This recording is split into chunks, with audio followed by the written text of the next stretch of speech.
Boa tarde, bem-vindos ao canal do Cefó. Meu nome é Ricardo Volpe. Hoje nós vamos iniciar o nosso trabalho relacionado à jornada de debates orçamentários. E o primeiro tema a ser abordado é a Emenda Constitucional 109 de 2021. O que muda com o novo arcabouço fiscal? Esse tema é de relevância para o futuro das finanças públicas brasileiras. Essa Emenda Constitucional 109 acabou de ser promulgada. Nós vamos receber hoje, para conversar por meio desse canal disponibilizado pelo Cefó, que é a Escola de Governo da Câmara dos Deputados, o secretário do Tesouro Nacional, Bruno Funchal, o subsecretário de Planejamento e Estatísticas Fiscais, Pedro Jucá, e os consultores de orçamento, meus colegas, José Fernando Cosentino Tavares e Eugênio Gregianin. São servidores de grande experiência e capacidade aí do nosso quadro da Câmara dos Deputados. Antes de formar a primeira mesa, que vai ser com o Bruno Funchal e Cosentino, eu quero tecer aqui, bem breve, um comentário sobre a Emenda Constitucional 109.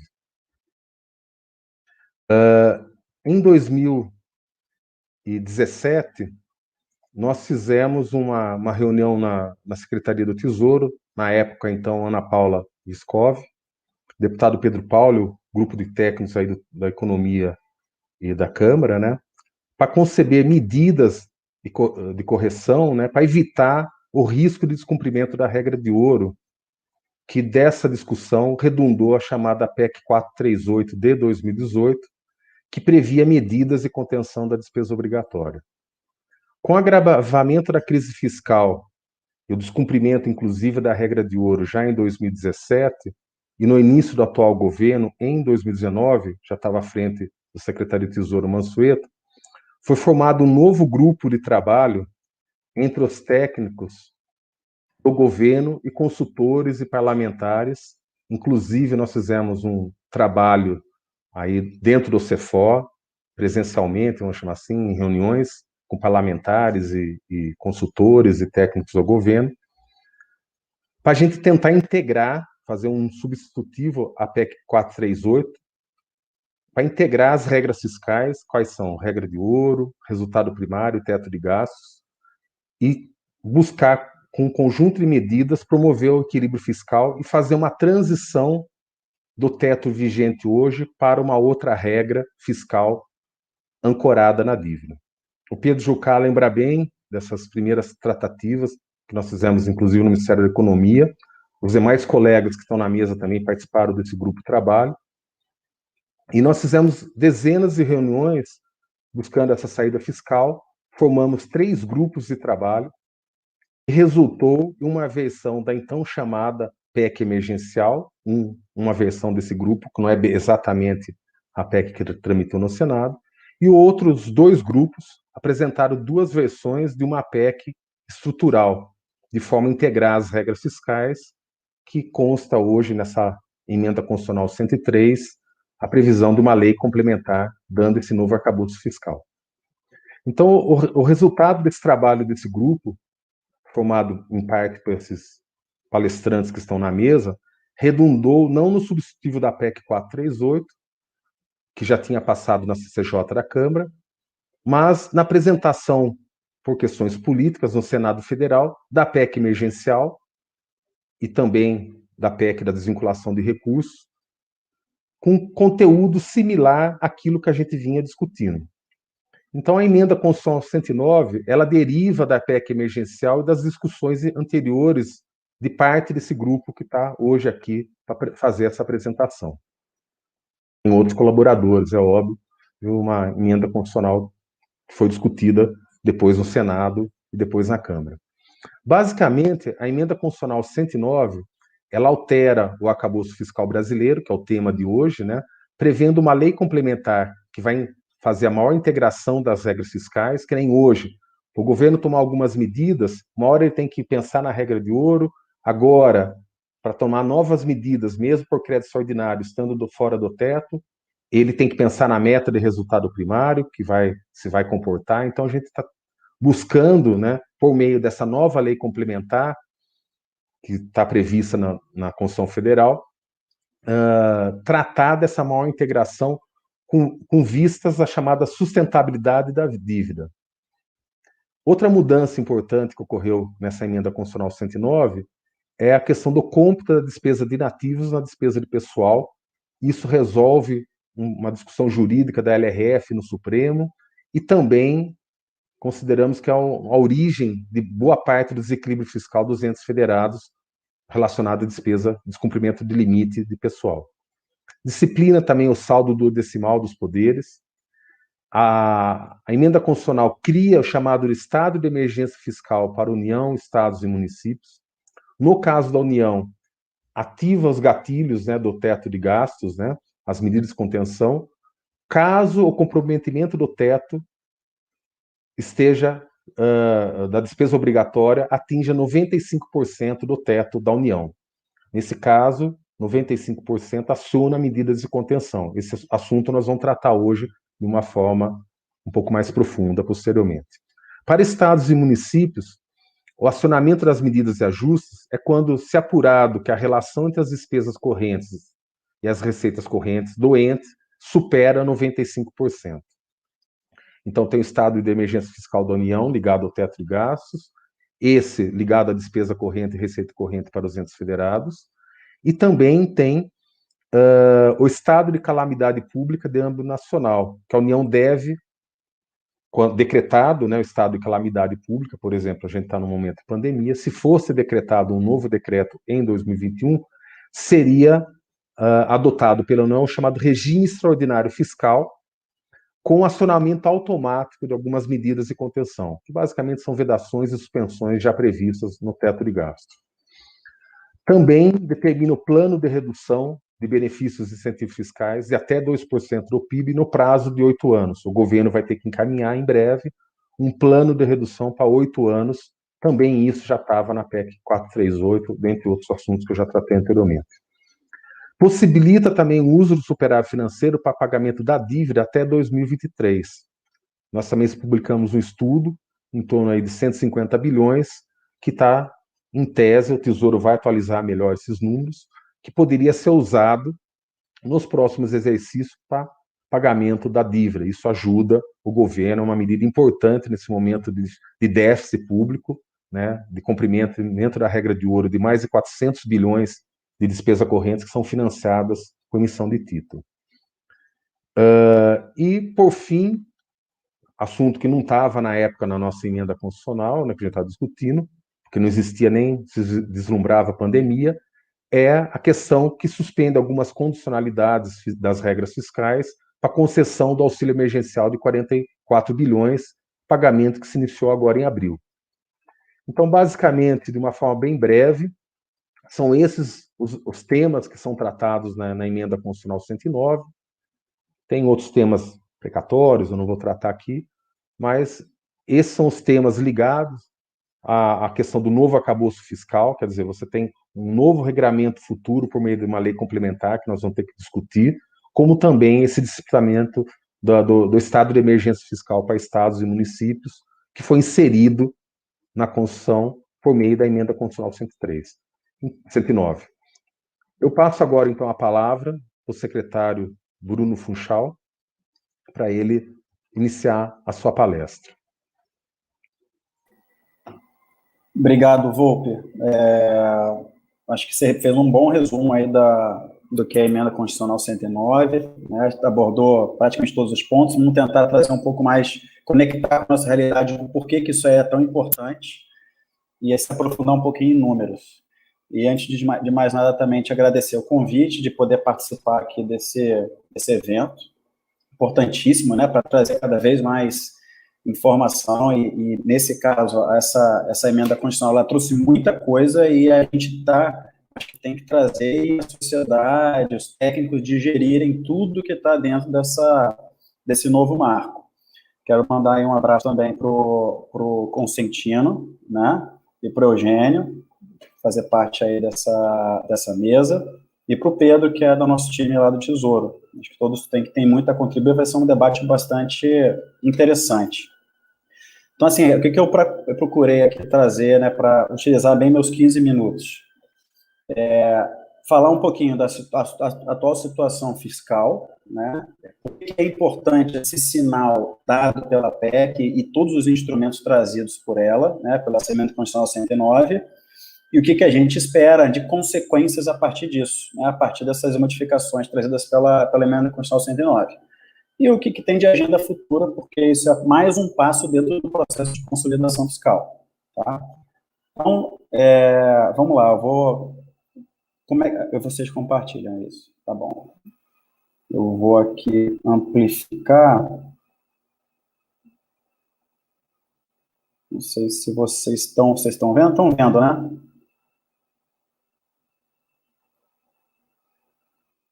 Deixa eu ver aqui. Pode ampliar só. Só me diz o seguinte, está passando? Está passando? É isso, tá ok, tudo ok. Beleza, tá bom, vamos lá então.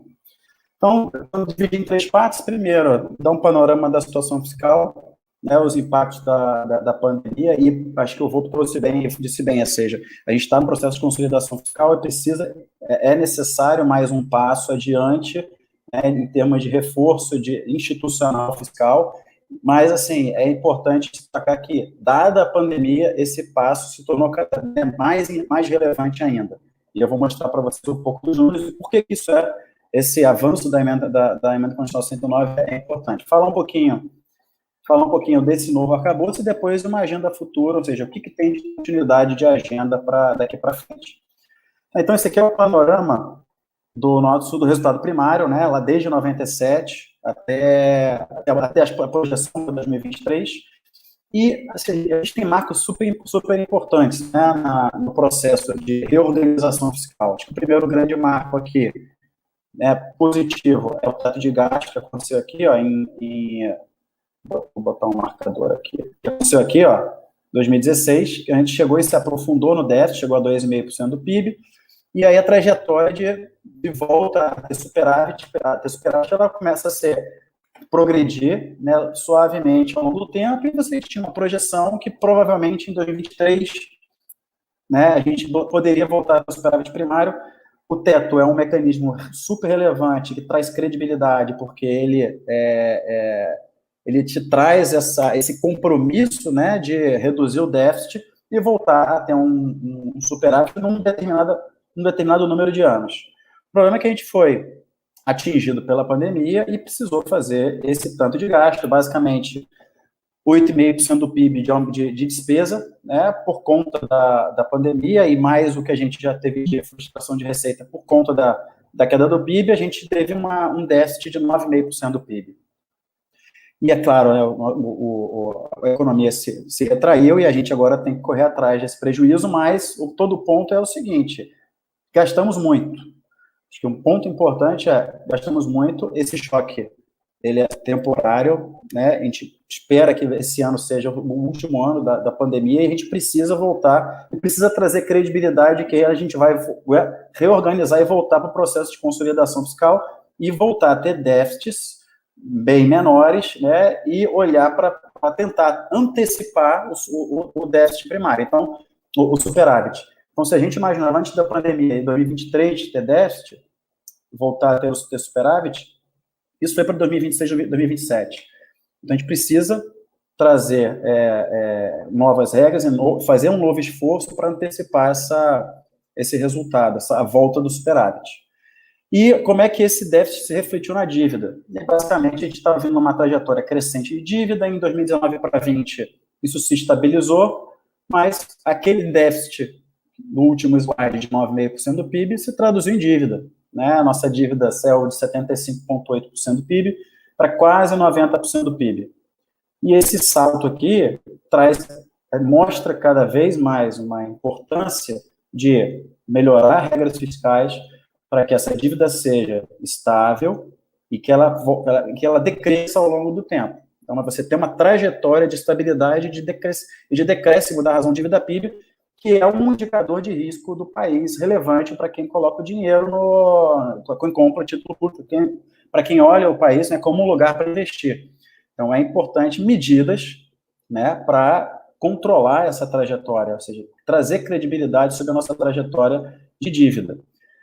Além disso, né, como a gente teve um aumento muito significativo de gasto no ano passado, acho que um outro ponto importante que mostra a relevância, né, dessa credibilidade, né, de ter essa credibilidade sobre a trajetória futura dos nossos gastos, e por isso a relevância dessas regras fiscais, é justamente esse aumento abrupto da necessidade de emissão de títulos, né, por parte do Tesouro. Se vocês observarem, aqui na média se emitia aqui por mês 60 bilhões de reais. E por conta do aumento do déficit, isso aqui chegou a ser 180 bilhões de reais. Em média, fica ali entre 130, 140 bilhões de reais. A necessidade de financiamento, ela aumentou, e por isso a gente precisa cada vez mais mostrar compromisso com a reorganização fiscal. Por quê? Para ter justamente um melhor ambiente para captação de recursos, alongar nossa dívida e manter o custo dessa dívida baixo. O custo da dívida baixo é fundamental para países que estão com um nível de dívida bastante elevado. O nível de dívida do Brasil hoje é elevado e por isso a gente precisa de credibilidade para manter o preço, né, o custo desse endividamento mais baixo. Nosso objetivo, o grande objetivo tem que ser controlar essa trajetória de endividamento e colocar essa trajetória de forma decrescente próximo aos nossos pares. Alguma coisa em torno de 60%, 70% do PIB, que é o que a gente vê, por exemplo, na Colômbia, no México, ou níveis menores do que esse. Tá? Mas esse é o contexto e por isso que é tão importante discutir o novo arcabouço fiscal, ou seja, para dar um passo adicional. O Volpe falou, um elemento que entrou na PEC foi o auxílio emergencial, que era importante para esse ano, super importante para fazer frente à pandemia. Mas para que isso não vire um sinal de desorganização, é importante um conjunto de medidas para que a gente mantenha a nossa credibilidade fiscal e aí a gente tenha um pós-crise melhor, que gera emprego com juros baixos, atraindo investimentos e que é melhor para o crescimento da nossa economia e que, em última instância, é um outro mecanismo de proteção para os mais pobres. Então, nessa emenda constitucional 109, ele olha para o pobre hoje, quando ele permite o auxílio emergencial, mas olha para o pobre também no futuro, quando ele melhora o arcabouço fiscal, permite maior credibilidade, e são ações importantes para manter juros baixos, que gera emprego, que gera renda. Tá? Então, o que trouxe esse... O Volpe já antecipou bem, eu vou trazer um pouco os números. O que traz a PEC, a Emenda Constitucional 109, e os números associados a cada ponto, a cada medida. Acho que um ponto relevante, né, é o acionamento dos gatilhos do teto. Né? Muito da discussão começou discutindo justamente esse ponto, né, do acionamento dos gatilhos, ou seja, a você poder, a partir de um determinado indicador, acionar medidas de controle de gasto. Acho que essa é uma grande contribuição, olhando para a União, mas talvez a maior ainda é você levar esse ferramental de controle de despesa obrigatória para os entes subnacionais. Então, você trouxe todos os instrumentos para 5.560 governadores e 5.560 prefeitos e 27 governadores. Isso é de uma potência bastante grande, ou seja, aquele governador que de fato quiser fazer o seu ajuste de contas tem instrumento para fazer, tá? E tem mecanismos de incentivo para que eles façam, para que eles usem esses instrumentos. O impacto que a gente estima, por exemplo, uma regra de bolsa que a gente está usando pegamos todos os entes que têm despesa corrente acima de 95% da receita corrente. Se essa turma se ajustasse exatamente para os 95%, isso geraria uma economia de 24 bilhões de subnacionais. Além disso, trouxe a questão do estado de calamidade, acho que também institucionalmente é um avanço, porque traz esse instrumento para lidar com crises como essa de uma forma mais rápida e organizada. Trouxe o plano de redução de incentivo de benefício tributário, e aí a gente está fazendo aqui uma simulação, né, que se a gente conseguisse exatamente o que está prescrito na emenda constitucional, a gente consegue reduzir 2% do PIB de gasto tributário, e isso vai gerar um avanço na arrecadação, que é um lado importante, né, para voltar a ter um superávit primário mais acelerado, mais rápido. Outro ponto importante, desvinculação do superávit dos fundos, e aí também é um ponto relevante, que vem da discussão da desvinculação, e aí o Volpe disse que nos cálculos deles era de 150 bilhões, na verdade, nas nossas contas é até mais do que isso, mas a gente conseguiu operacionalizar rapidamente, em 2 semanas, dia 15 foi promulgada a emenda constitucional, e dia 1º de abril a gente tinha um vencimento, o maior vencimento da história do Brasil, né? 350 bilhões de reais de vencimento de título do Tesouro, e a gente conseguiu desvincular e usar para esse vencimento, para essa torre de vencimento, 141 bilhões de reais. Tá? Então, isso já foi utilizado, já foi desvinculado, já foi utilizado. Outro ponto importante, uma melhoria, uma contribuição na LRF, né? O Volpe também mencionou o artigo 169, quando fala de despesa de pessoal, e uma falta de harmonia em relação ao entendimento, se entra inativo, não entra inativo, e pensionista nessa conta. Isso foi um dos fatores que acabou gerando desorganização fiscal nos subnacionais, e isso está contemplado na emenda constitucional 109. Isso tende a gerar uma melhoria uma economia de 14 bilhões de reais nos subnacionais. Outro ponto também é a questão dos recursos de duodécimos que ficam em fundos, né, de outros poderes. Isso pode gerar também uma devolução de até 15 bilhões para o caixa dos tesouros dos estados. E 2 pontos que o Volpe não mencionou, mas é importante destacar. O Volpe mencionou en passant, que é a questão dos precatórios. Então, tinha a emenda constitucional 99, que dizia para ter uma linha de crédito para financiar precatório de entes subnacionais. Isso trazia um risco fiscal para a União. Esse risco fiscal é de 116 bilhões, que é o tamanho desse estoque de precatórios, e essa linha foi revogada, então ele mitiga risco fiscal, e também mitiga risco fiscal quando lá na utilização, né, da emergência fiscal dos subnacionais, aqueles que não utilizarem, eles não têm direito a aval da União, nem a reestruturação de dívida. O volume de reestruturação de dívida e honra de aval, né, da União, né, dos estados por parte da União, chega a quase 200 bilhões. Isso é outro risco fiscal que também está sendo mitigado nesse contexto. Então, acho que trazendo em números dos pontos que eu vou tinha falado, essas são as nossas estimativas em equilíbrio parcial, ou seja, olhando individualmente, ceteris paribus, quanto é que cada uma dessas medidas poderia ter efeito. Então, se a gente junta, né, essas medidas, assim, bom, na última linha, o que acontece com o resultado, né, da União? Bom, a gente fez algumas simulações. Acho que o primeiro ponto é em relação a essa linha preta, que é o nosso baseline. O avanço institucional dos gatilhos, né, quando você permite usar os gatilhos, quando ultrapassa 95%, ele reforça o nosso cenário baseline. Porque, na verdade, quando a gente projetava, a gente assumia o cumprimento do teto. Tá? Quando a gente tem o bom funcionamento do teto, com o engatilhamento, esse cenário fica reforçado. Então, um cenário sem teto, ele acaba sendo reduzido. Tá? Seria um cenário mais negativo do que essa trajetória aqui. Então, se tivesse uma trajetória, uma outra trajetória que diverge essa curva, por conta de não cumprimento do teto, esse cenário seria mitigado, e a probabilidade dessa linha preta aqui é aumentada por conta desse avanço na regra do teto. Para além disso, você tem efeito no resultado do setor público ao longo do tempo, o resultado dos subnacionais. A gente vai ter, né, melhores resultados ao longo do tempo por causa dessas medidas, e aí você também tem o efeito dos benefícios tributários.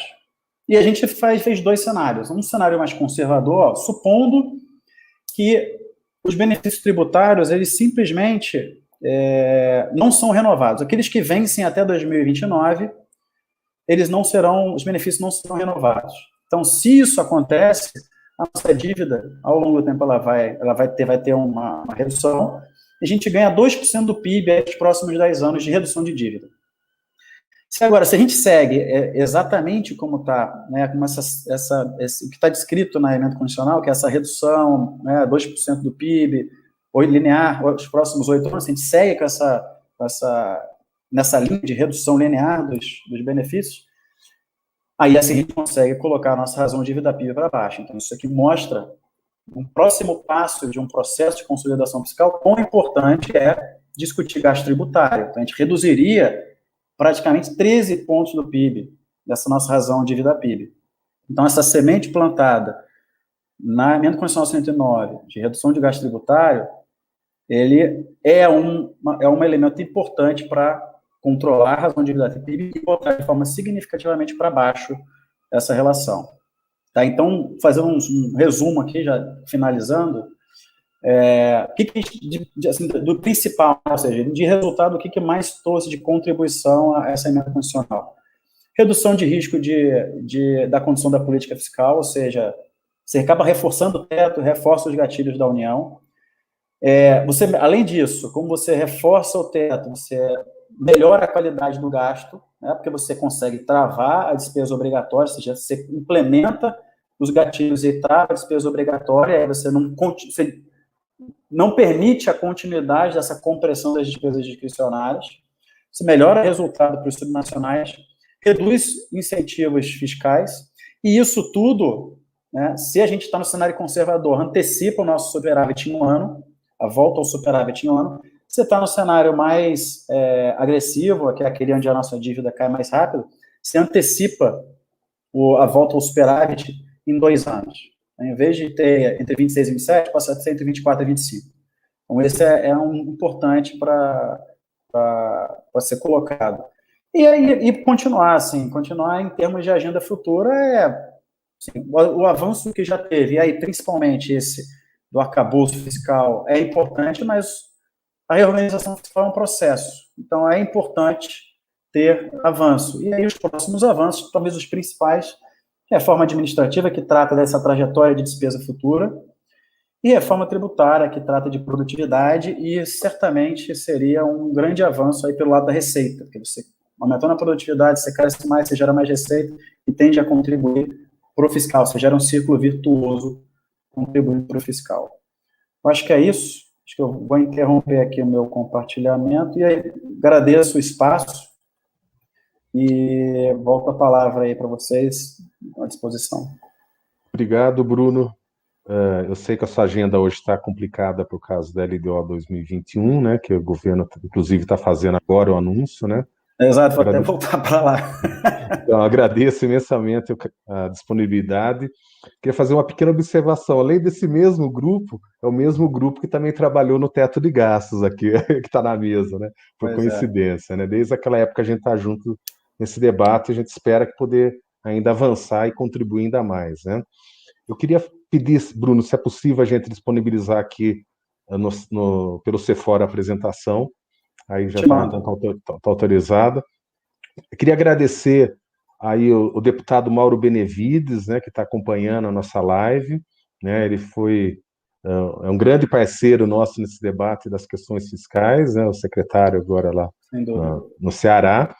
Ele trabalhou muito na lei complementar, que virou a lei complementar 178, que também é uma lei importante, né, para criar o plano de acompanhamento e transparência fiscal, o plano de promoção de equilíbrio fiscal, que era o chamado Plano Mansueto, e a gente, junto com o Tesouro, a gente reformulou também o programa de recuperação fiscal dos estados. Foram meses e meses, também centenas de reuniões. Isso aí não é nem dezenas, são centenas de reuniões. Aí queria agradecer também o Josenil Duarte, que é o secretário de Fazenda e Orçamento do Mato Grosso, o Ricardo Lavor, que também é secretário de Planejamento da Paraíba, que também está acompanhando a live. Também o deputado Felipe Rigoni, que mandou mensagem aqui, e o deputado Pedro Paulo, que também são nossos, né, parceiros, né, nesses debates que nós fizemos nesses últimos anos sobre todas essas legislações. Bruno, agradeço. Todo mundo no mesmo bolo. Tá todo mundo aqui tentando ajudar de alguma maneira, né, Bruno? Obrigado mesmo. Eu sei que hoje foi um dia, por coincidência, dia 15 de abril, o dia que chega sempre a LDO, né? Então, o trabalho de vocês aí realmente é importante, boa sorte, e aqui nós só temos a agradecer. E o Pedro Jucá vai ficar com a gente, dentro do possível ele vai responder alguma pergunta que for chegando relacionada ao tema que você trouxe. Tá, joia. Eu agradeço de novo e um abraço a todos aí, um bom evento. Obrigado. Agora eu vou passar a palavra para o Cosentino, para a gente iniciar a segunda parte dessa mesa. Cosentino, a palavra é sua. Muito obrigado. Muita satisfação estar presente aqui, muita satisfação de trabalhar com um grupo seleto como esse. Tem sido uma experiência muito interessante e só temos boas lembranças disso tudo, né? Apesar das centenas de reuniões a que se referiu o Volpi.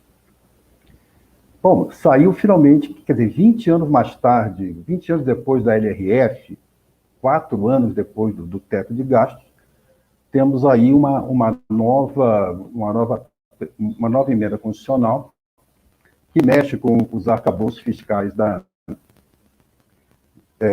que trata constitucionalmente dos arcabouços fiscais no Brasil.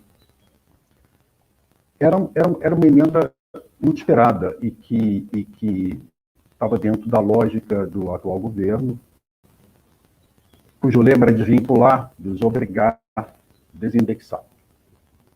Como disse o Volpi, lembrando isso aí vinha sendo aperfeiçoado, eram textos, né, eram textos, reflexões e mecanismos que vinham sendo aperfeiçoados desde a PEC 438, né, e um dos muitos, quer dizer, voltado mais para a União na época, e cujo principal objetivo era o de acionar os gatilhos da emenda constitucional de 95, que é a emenda do teto de gastos.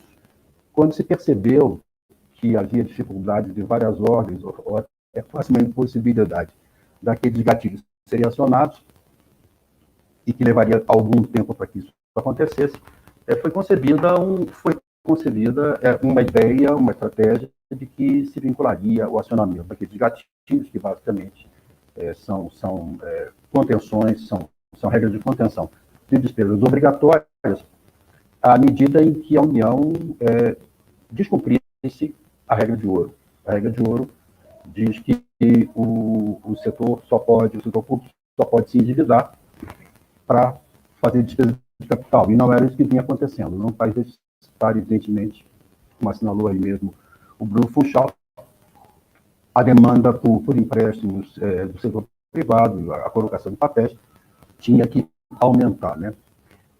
Desvincular. Então, por que desvincular? A desvinculação destina receitas públicas a determinadas políticas, determinadas despesas, alguns fundos, alguns órgãos. E isso aí tolhe muito a capacidade de fazer escolha do legislador. Ele não pode ter aplicações alternativas, né? E, ao mesmo tempo, esteriliza recursos, né? Que, eventualmente, acabam tendo que ser captados pelo endividamento. A questão dos fundos que foram desvinculados, que puderam gerar fonte de financiamento para o setor público, nesses 140 bilhões a que se referiu o secretário do Tesouro. Então, a desvinculação cumpria esse papel, era parte desse lema. Desindexar esteve nesses pacotes durante todo esse período, desde 17, em termos de tempo.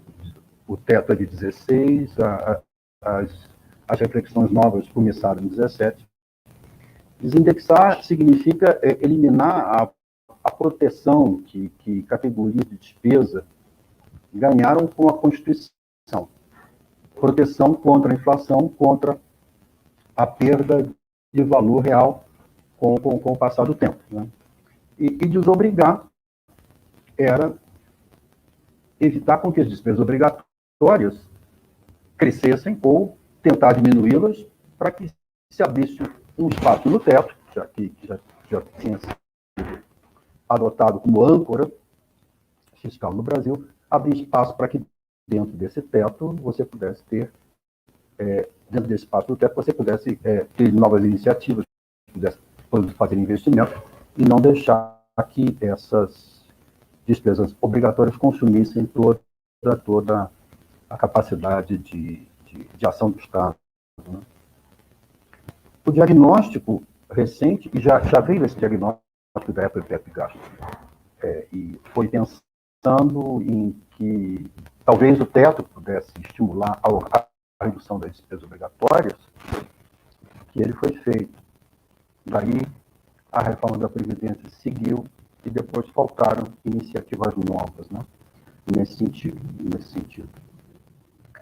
Elas têm, essas despesas obrigatórias em todos os entes federados têm uma dinâmica própria. Elas envolvem não só o crescimento nominal, que esse pode ser sempre, no caso do pessoal, que foi o que ficou depois da reforma da Previdência, que pode ser contido o crescimento nominal pelo não reajuste salarial, mas elas têm uma dinâmica própria, e a aposentadoria de servidores ser substituídos, as promoções dentro das diversas carreiras e tudo isso. Então, esse foi o diagnóstico. Então, o pacote mais recente, que é esse de novembro de 2019, ele tinha três propostas de emenda constitucional. Assim foi dito, assim foi dividido. A PEC emergencial, que era aquela que produziria o acionamento de gatilhos diante da evolução de certos indicadores, né, nas finanças públicas, e que seria, no caso da União, obrigatório, e no caso dos Estados, facultativo, por razões das autonomias dos entes federais. Havia o Pacto Federativo, havia a PEC do Pacto Federativo, que pretendia dar maior flexibilidade para o uso dos recursos do orçamento e propor algumas mudanças nas relações entre o governo federal, estados e municípios. E a PEC dos fundos, cuja pretensão era eliminar, avaliou-se na época, uns 200 fundos públicos que existiam. Bom, um pouco mais histórico, né? Já que os números foram já bem apresentados pelo secretário. Um pouco mais histórico é que, com a segunda onda da crise sanitária, tornou-se necessária a liberação de uma nova rodada de ajuda emergencial, ainda que valores menores, pelo menos, é o que se estima ou que se estimou na ocasião. E isso foi vinculado a uma aprovação da PEC, a aprovação de uma PEC que estabeleceria um regime extraordinário fiscal, financeiro e de contratações para aplicar em caso de calamidade, ao invés de se repetir o processo de decisões do Supremo Tribunal Federal, PEC do orçamento de guerra, aquele conjunto não, a própria Constituição absorveria essa lógica da calamidade, embora seja um horror a ideia de constitucionalizar calamidade, mas o fato é que, em havendo, você teria todo um regime já previsto no ordenamento maior para resolver a situação. E, ao mesmo tempo, você aglutinaria os pontos politicamente aceitáveis dessas três proposições. Quais foram, então, um pouco mais em detalhes, os principais resultados dessa emenda constitucional? Primeiro, definiu-se um valor fixo, na perspectiva de evitar problemas maiores para as contas públicas, de 44 bilhões de reais, para esse auxílio emergencial, e dispensou-se, em relação a eles, a aplicação de todas as regras que existiriam na lei de responsabilidade fiscal, na própria Constituição, tais como regra de ouro, o atendimento à meta primária, para liberar esse valor do auxílio emergencial, e se autorizou também o uso do superávit financeiro com essa finalidade. Constitucionalizou-se o estado de calamidade pública, a situação, um regime de calamidade pública, com todas as suas, com todo um ordenamento já predefinido. E Na medida em que não se conseguiu uma compensação imediata para essa despesa excepcional que se teria com o pagamento da nova rodada de auxílio emergencial, imaginou-se, concretizou-se a viabilização de um ajuste fiscal compensatório dessas despesas no futuro. Deu-se uma nova redação para o artigo 109 do ADCT, que foi introduzido pela Emenda Constitucional 95, uma redação mais inteligente, que aciona para a União o gatilho a partir de uma certa relação entre despesas obrigatórias sujeitas ao teto e despesas sujeitas ao teto como um todo. É um raciocínio interessante que vai direto ao âmago do problema, que são as despesas obrigatórias dentro do próprio teto. O teto estaria sendo exaudido por essas despesas obrigatórias. No caso da União, essa percentagem a que as despesas obrigatórias podem chegar é de 95% do total. E esse número pareceu e parece, à luz da aritmética, relativamente elevado para dar margem a que outras ações de governo possam ser devidamente mantidas. Né? A máquina estatal teve problemas, esse número também não está à vista ainda. Atualmente, quer dizer, dos limites individualizados dos poderes, 95% é o máximo que pode ser consumido por despesa obrigatória. No caso do Executivo, que é aquele que responde pela maior parcela das despesas, hoje, essa percentagem de consumo do espaço pelas obrigatórias é cerca de 92,5%. Então, temos que caminhar até 95%. E, eventualmente, demoramos uns 30 anos a chegar lá. Imagina, são essas as estimativas. A sobra de 5%, que seriam as despesas discricionárias, ela é estimada em 75 bilhões, o que é um número bastante pequeno em relação aos 110, 108, 113 que têm sido realizados. Portanto, esse seria um dos problemas que nós teríamos com o acionamento num prazo tão longo dos mecanismos. Esses mecanismos, basicamente, terão como resultado conter as despesas. Não houve.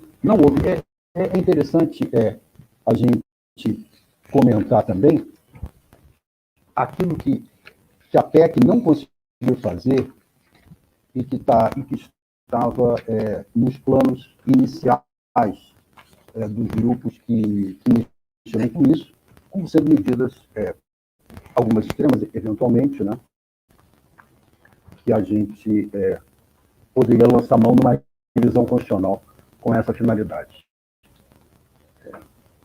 Eu não sei quanto tempo eu teria ainda. Eu te falo, Constantino. Ainda você tem mais uns minutos, pode ficar tranquilo. Tem mais minutos? Porque eu estou vendo você na tela, eu já imaginei que eventualmente já fosse hora. Eu queria comentar, então, e eu acho importante isso, na medida em que o escopo inteiro da medida já foi discutido anteriormente, o que não foi conseguido, né? Primeiro, desvinculações.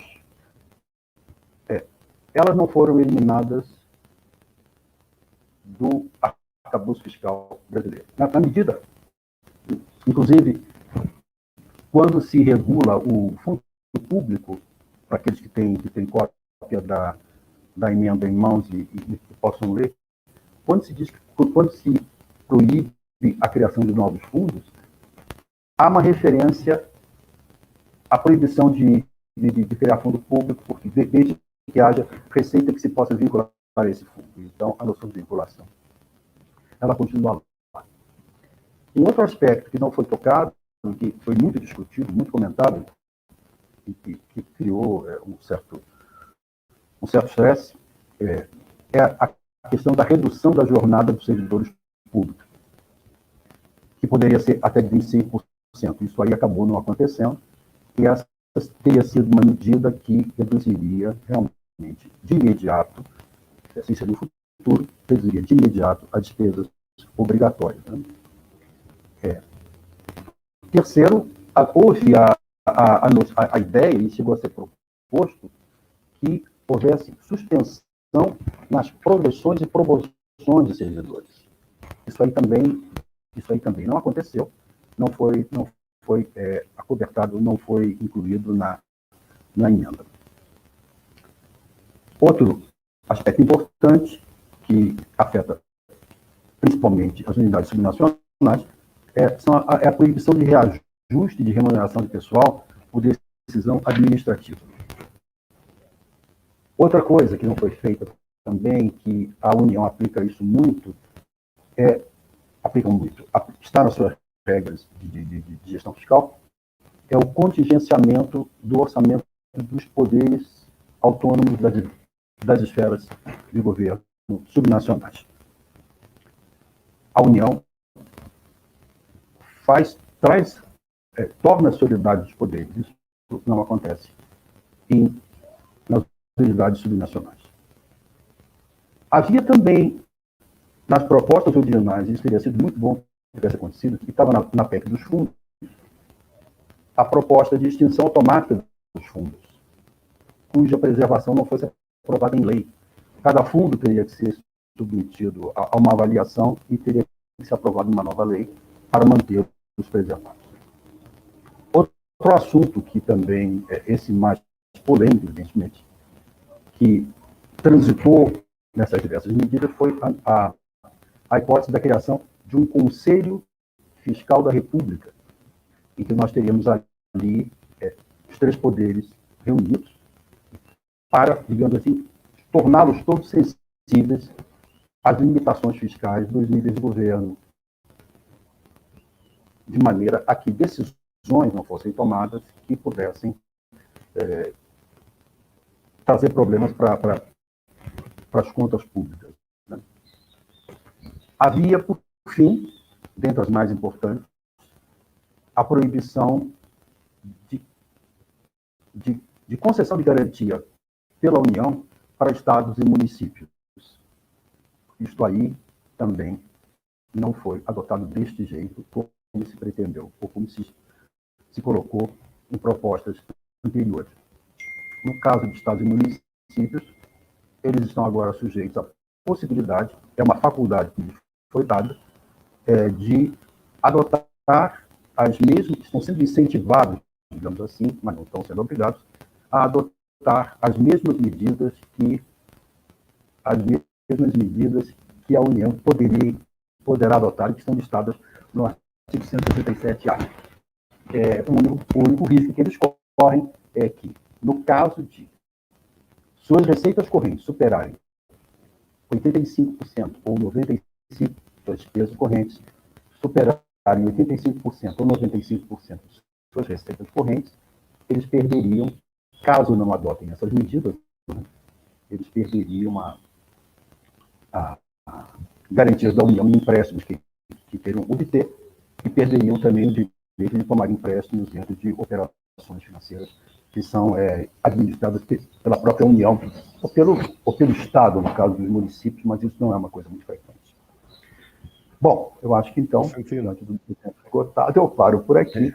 Eu teria gostado de fazer um comentário também sobre a questão dos gastos tributários, renúncia de receita, mas fica eventualmente para o debate, se for o caso. Muito obrigado. Tem uma pergunta que eu vou responder de uma forma breve, que eu acredito da Suzana Skeff, sobre a PEC dos fundos, o Cosentino tratou, se ela foi prejudicada. Então, caso seja acionado o estado de calamidade, já tem a questão do uso do superávit financeiro.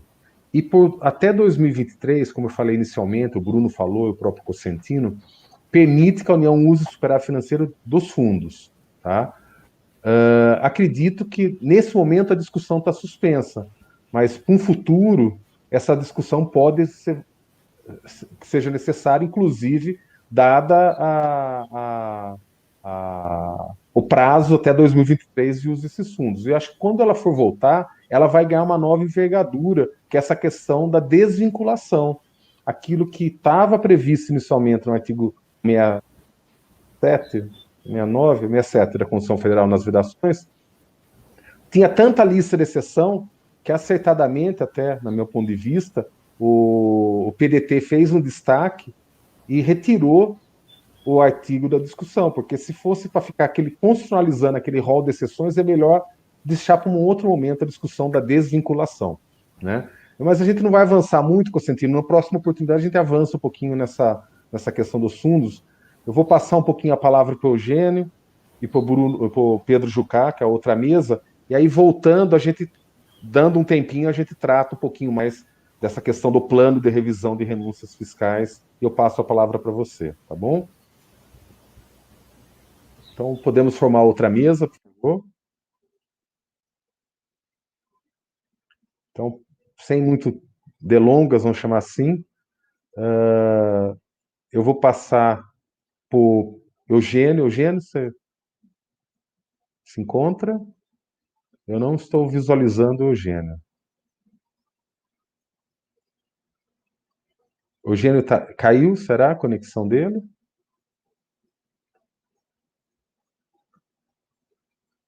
Caso tenha caído, para a gente não perder o tempo, então a gente inverte. O Pedro pode falar primeiro, e aí eu entro em contato aqui com o Eugênio para ele ver o que aconteceu com a conexão dele.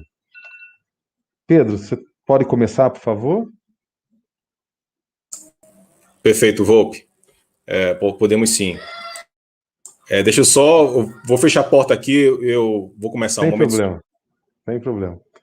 Então, só para não perder um pouquinho o embalo,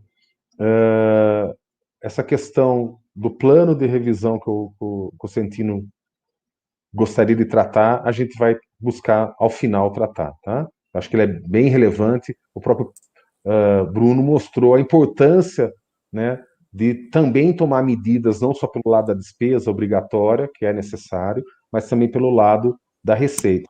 O plano de revisão tem que ser tratado junto com uma reforma tributária. Pedro, então, por favor.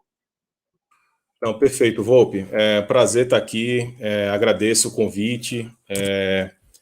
A gente combinou que eu iria tratar, nessa minha apresentação, do artigo 65, que trata justamente desculpa, 63, que trata justamente de uma nova lei complementar que está prevista agora na Constituição para tratar das regras fiscais e a dívida seria a sustentabilidade da dívida, seria, digamos, uma referência para esse conjunto de regras fiscais, tá? Então, isso está previsto agora na Constituição e pode ser nos próximos anos, né? A sociedade brasileira, o Poder Executivo, enfim, vai encaminhar uma proposta para o Parlamento para a gente discutir esse conjunto de novas regras fiscais para a gente adaptar no Brasil. Bom, em relação às regras, eu queria trazer primeiro, a experiência internacional, mencionar que, cada vez mais países usam mais regras. Então, a gente observa no mundo inteiro o número crescente de regras fiscais para orientar a política fiscal dos países, tá? Também interessante notar que problema de regras fiscais não é um luxo só do Brasil. Vários países do mundo também têm problemas de regras, têm regras contraditórias, enfim, regras sobrepostas. Então, também não é um luxo nosso. Podemos ficar felizes por esse aspecto, tá? E, enfim, o sucesso de uma regra fiscal, de um conjunto de regras, ela depende, primeiro, da cobertura delas.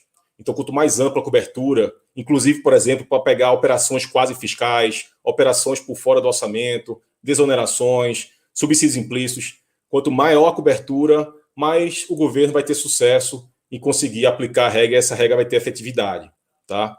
Então, o primeiro ponto do sucesso depende da cobertura da regra. Então, quanto mais amplo, melhor.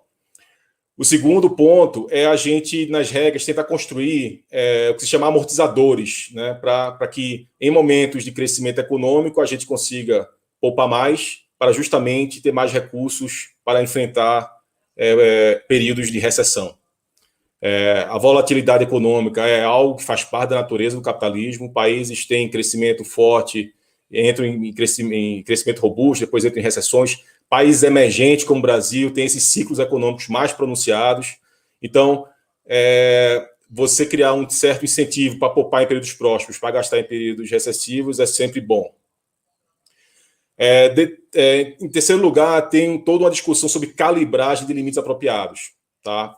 É um ponto que é fundamental, porque se uma regra sai mal calibrada, ela, de partida, ela já vai trazer problemas para a política fiscal e ela vai ter uma vida curta. Então, a calibragem ela precisa ser muito bem discutida enfim, estimada, para que a gente não tenha problemas já na largada de regras ou regras com curta duração. O ideal que seriam regras que tenham uma duração grande.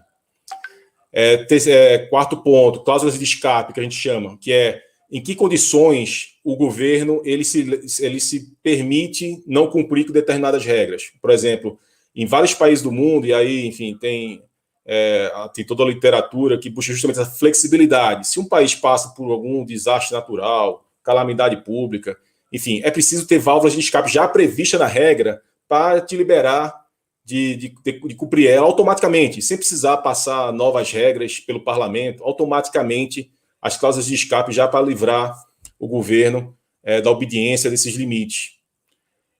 E terceiro, enfim, o quinto ponto, sempre importante, ter instituições independentes para monitoramento das regras. A monitoramento da política fiscal é sempre bom ser monitorado, o governo ser monitorado, porque aumenta, digamos, criam todo um debate público sobre a política fiscal. Bom, uma boa referência que trata de temas de regras fiscais, e aí, enfim, é um estudo muito completo que foi feito em 2018, trata-se do estudo que chama-se a segunda geração de regras fiscais, na qual o FMI, os autores do FMI fizeram uma coleção pegaram uma coleção de experiências e viram lá o que deu certo, o que deu errado, e tentaram extrair certas lições sobre como é que seria, digamos, um desenho de uma segunda geração de regras fiscais. Qual é o princípio da segunda geração? É um princípio da simplicidade. Você tem que buscar, ao mesmo tempo que você tem aqueles objetivos lá que eu mencionei, esses 5 objetivos, você tem que buscar regras mais simples possíveis para a sociedade. Quanto mais simples, mais fácil a sociedade pode acompanhar. Flexibilidade em períodos de exceção para você lidar com esse período. E você ter a accountability, você conseguir que a sociedade acompanhe o andamento da regra e as ações do governo. Então, para montar esses princípios, aí você tem que ter uma visão holística, né, de como é que estão as regras atuais e aí ver adaptações que possam ser feitas. Em relação à proposição, e aqui deixando bem claro que o que eu vou trazer aqui como um possível desenho de regras fiscais, trata-se, não é uma opinião do Tesouro Nacional, isso aqui já é uma opinião do subsecretário Pedro, que está falando.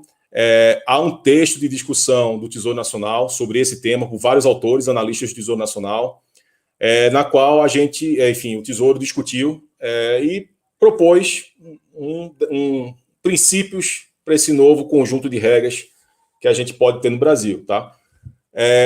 Tanto a minha opinião, assim, também como a dos colegas do Tesouro, eles, assim, a gente, enfim, eu sei que refletem, digamos, uma opinião de momento e que a gente pode, com a discussão, e eu acho que a discussão pública é muito válida, porque a gente precisa discutir com o maior número de atores possíveis para justamente adaptar. Estamos abertos também a receber contribuições e que visem melhorar, né, esse desenho que foi inicialmente proposto.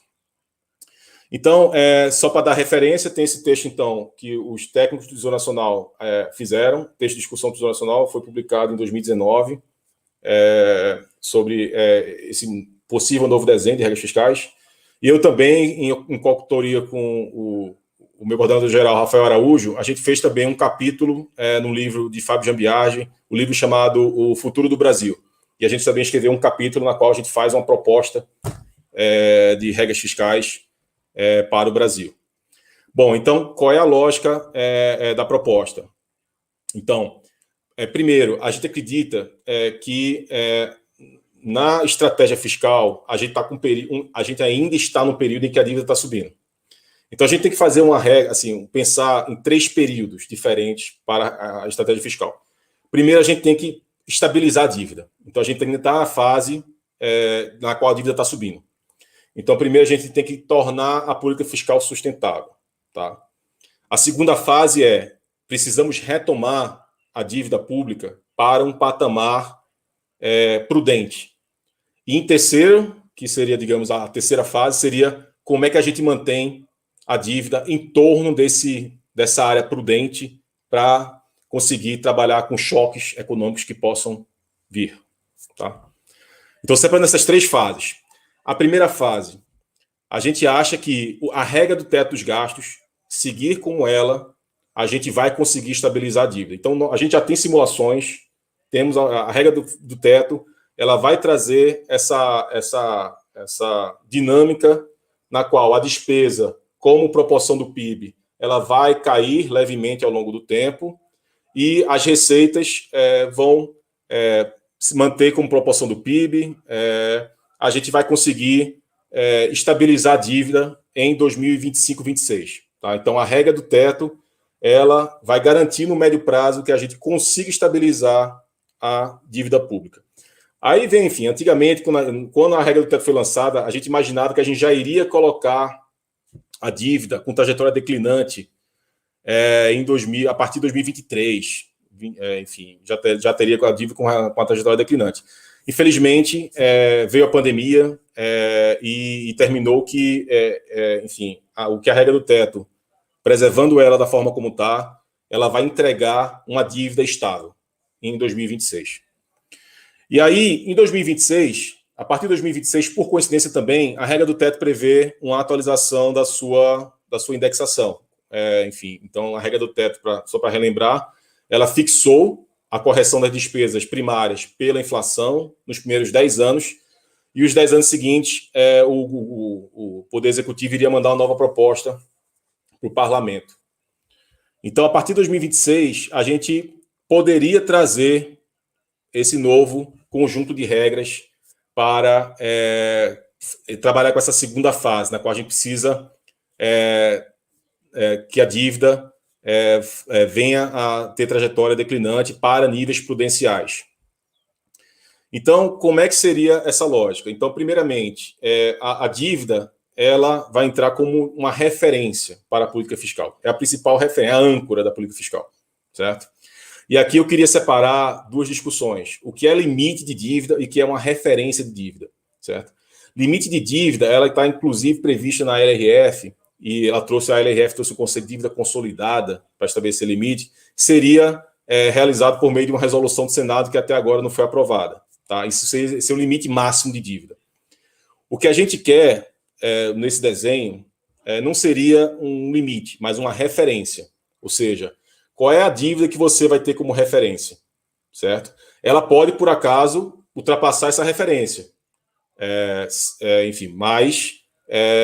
ou seja, ela é uma referência, não é um limite. Por que é importante isso? Porque estabelecer limite, você termina causando também volatilidade entre os agentes econômicos, certo? Um exemplo disso é o que acontece nos Estados Unidos, enfim, na qual o parlamento tem que ficar dando um waiver para o Poder Executivo para ultrapassar aquele limite nominal da dívida americana, né?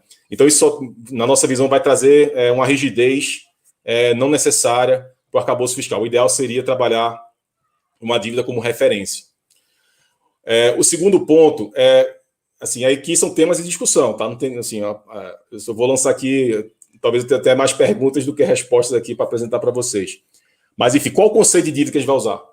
Fundamental essa discussão. Enfim, lá no Tesouro a gente passou também 4 horas discutindo qual seria o conceito mais apropriado de dívida, e hoje em dia eu acho que até eu mudei minha opinião sobre as discussões que a gente teve no passado. DBGG e DLSP. A vantagem desses dois conceitos é que assim, já é bem consolidado na praça, os agentes econômicos já conhecem, então assim, já seriam dois potenciais conceitos a serem utilizados. Todos têm prós e contras. Tá? A DBGG, por exemplo, você inclui a política monetária dentro, por meio das operações compromissadas, enfim, então tem toda a discussão na DBGG que ela termina misturando política fiscal e monetária. A dívida líquida, enfim, ela também não captura também eventuais empréstimos que o Tesouro pode fazer para os bancos públicos, enfim, então ela também tem, digamos, prós e contras. Mas a dívida líquida, ela conversa mais com o resultado primário, né? Enfim, se você pegar a nossa metodologia hoje em primário, então primário mais juros dá o resultado nominal e o resultado nominal mais ajustes patrimoniais da dívida líquida do setor público. Então ela tem, uma correspondência mais próxima da meta de resultado do governo central. Então, bom, primeiro, então, tem essas discussões, está em aberto. Eu acho que a gente poderia, quando for discutir, criar esse novo arcabouço, fazer seminários, enfim, cada tópico desse aqui vale um seminário, enfim, na minha opinião. O segundo ponto aqui, qual o limite ótimo de dívida? Para onde a gente vai querer levar a dívida ao final do processo? Então, qual o limite prudencial de dívida? Também tem várias discussões. O FMI, no passado, já chegou a falar que o limite para emergentes, um nível prudencial seria 50% do PIB para a dívida bruta. Hoje em dia, a média dos emergentes está 65%, pós-pandemia, após o primeiro ano da pandemia. Chegou no final do ano passado em 65%. O Brasil hoje está com 90%. Então, assim, qual o nível ótimo? Depois desse período de estabilização, a gente vai querer recuar a dívida para qual? Qual o nível que a gente vai querer colocar no steady state, né? No período em que a gente vai querer ficar num período de longo prazo aí para o Brasil. Então, também, enfim, 50% foi uma referência do passado, enfim, 60% a gente conviveu durante muito tempo com 60% do PIB de dívida, enfim, sem sobressaltos. Então, isso é uma boa discussão também, vale também um seminário sobre isso. Terceiro ponto, como é que vai ser a convergência para esse nível ótimo? Tá? Qual o período que a gente vai desejar manter a dívida declinando até chegar nesse nível ótimo aqui que a gente estabelecer? Tá? Também, isso é tudo calibragem. Precisa ser muito bem calibrado, a gente não pode exigir mais do que a gente tem de capacidade para evitar justamente que a regra não seja viável, ela tenha uma curta duração. Tá? Lembrando que quanto mais prolongado é o período de consolidação fiscal, mais as chances de você tem de não dar certo, né? Isso aqui, enfim, com base na experiência internacional, você vê isso. Períodos muito longos de consolidação, geralmente, eles não dão certo, como regra. O ideal seria que fosse uma consolidação mais rápida, né? Mas também é uma discussão que a gente precisa ter mais, e quanto mais demorar também esse período de convergência, mais a gente vai pagar juros, certo? Os juros, ele se deriva tanto do efeito quantidade, os juros é uma taxa sobre um montante, se você tem um montante maior, você vai pagar um juros maior. E também, ele tem uma heterogeneidade, que se o montante também é grande, a sua taxa que você vai pagar, você vai ser mais arriscado. A sua taxa também sobe, então tem todo um efeito negativo você manter uma dívida alta sob pagamento de juros. E pagamento de juros, você está tirando despesas para políticas públicas fundamentais que o Brasil precisa muito, como educação, saúde, segurança. Então, quanto mais, enfim, a gente economizar com juros, mais vai sobrar para as despesas fundamentais para o Brasil. Bom, então, tem toda essa discussão sobre a referência de dívida, tá? E aí, como é que seria, a partir da referência de dívida, a gente vai caminhar para as regras que eu vou chamar aqui de regras operacionais, que é justamente a regra do resultado primário e o que a gente chama de regra do teto dos gastos. Tá? Essas seriam as regras operacionais que vão guiar a atuação do setor público ano a ano. Certo? Então, primeiro, qual é o instrumento que vai fazer essa comunicação da dívida com as regras operacionais? A gente acha que é a LDO, já está aí. A LDO, enfim, vamos utilizar o máximo possível o arcabouço que a gente tem hoje. Então, a LDO ela vai justamente fazer essa tradução do que a gente quer como referência de dívida para fixar a meta de resultado primário e também estabelecer um limite para crescimento da despesa primária naquele ano, no ano de referência da LDO. Tá? Então, ela seria, digamos, esse grande instrumento na qual a gente pode justamente tornar ela esse instrumento de planejamento de médio prazo da política fiscal. Tá? Inclusive, podemos até avançar para criar arcabouços fiscais de médio prazo, que são justamente a gente, na LDO, alongar um pouco mais os períodos em que ela tem como referência. Geralmente, a LDO hoje está com T+1, o período dela e 2 anos subsequentes. Poderíamos até colocar 4, 5 anos como referência para a LDO. E a partir daí, você pode estabelecer um limite, qual vai ser aquele espaço de despesa que você vai ter daqueles anos, e caminhar até para um orçamento plurianual, uma referência orçamentária plurianual, na qual você já pode sinalizar para os ministérios setoriais quanto ele deve ter de recursos ao longo dos próximos anos. Isso aumenta a capacidade de planejamento do setor público, certo? Então, os arcabouços fiscais de médio prazo, seja um medium term, que se chama arcabouço fiscal de despesas de médio prazo, arcabouços fiscais orçamentários de médio prazo, são ótimas referências que o setor público mais avançado do mundo tem. E a gente pode buscar justamente adaptar essas boas experiências para o Brasil, tá? Para justamente a gente ampliar a nossa capacidade de planejamento governamental e que esse planejamento reflita também as prioridades que o país tem e que a sociedade tem para o setor público brasileiro. Bom, uma vez assim, a gente acha que estabelecido esse fluxo plurianual da sua política fiscal, esse envelope fiscal, a gente pode trabalhar como a gente está trabalhando hoje na LDO, a gente fixa a meta de primário, o limite de despesa para o ano seguinte, e os outros ficam indicativos. Tá?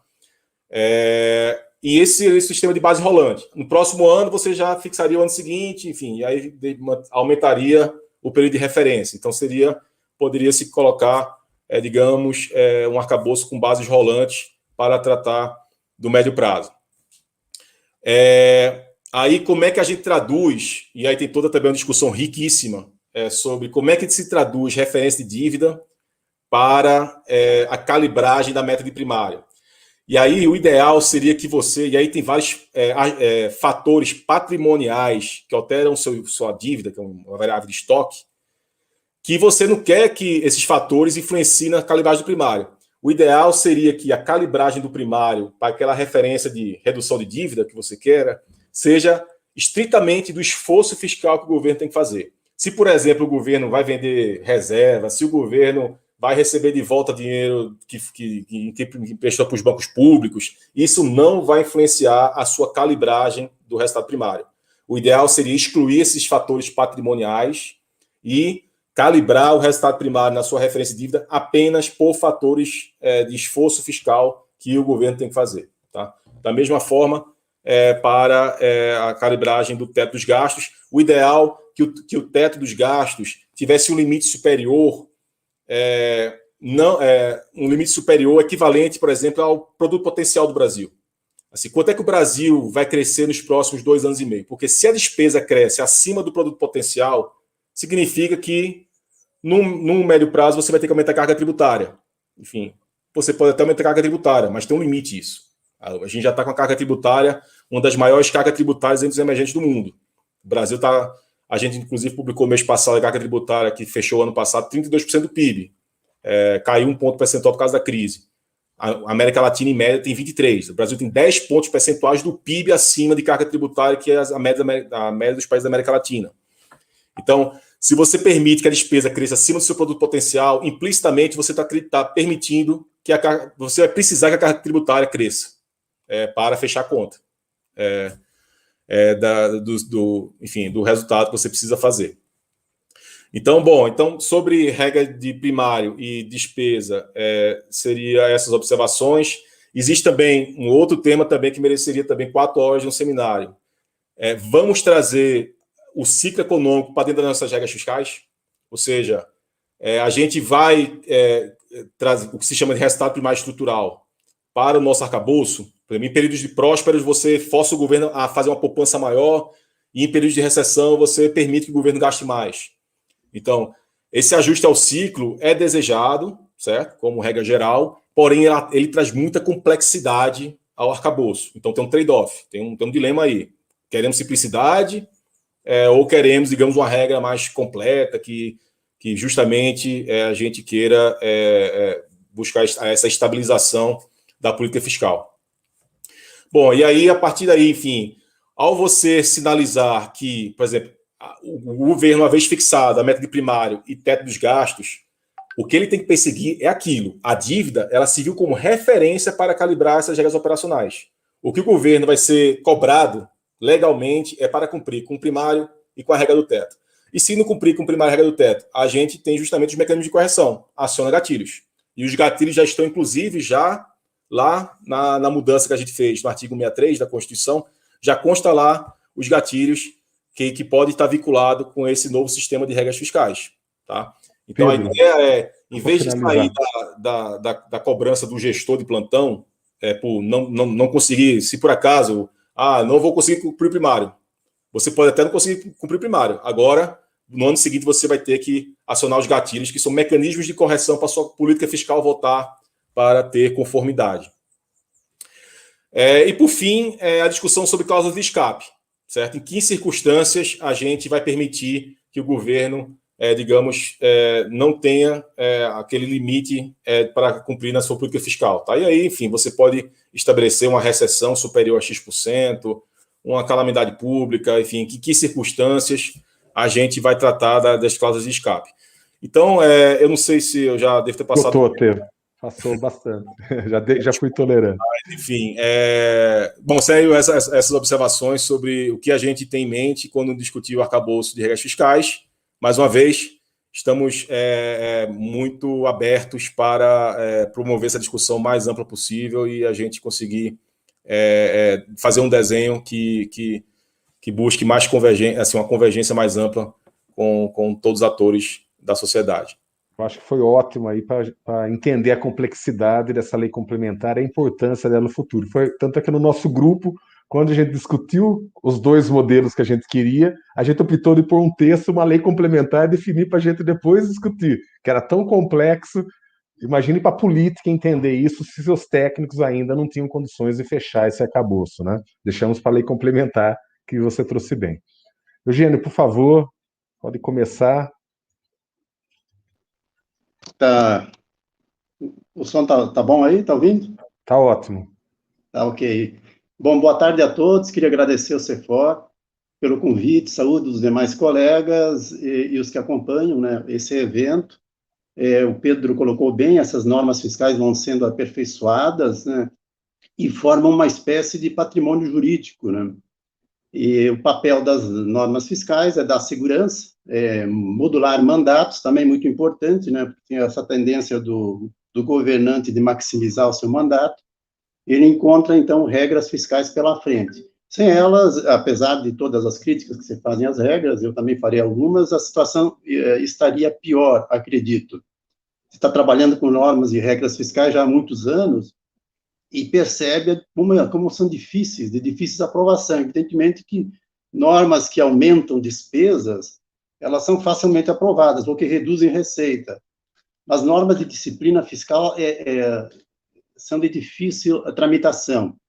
Consolidou-se a ideia da importância do controle. Nesse contexto de normas fiscais, eu vou focar a minha breve apresentação na questão das despesas obrigatórias. Esse diagnóstico de que é preciso frear o crescimento das despesas obrigatórias, ele se consolidou e surge forte na emenda, desde a emenda constitucional do teto e agora nessa emenda constitucional 109, que trata desse ajuste fiscal, promulgada agora em março, que contempla quase cerca de 40 disposições, né?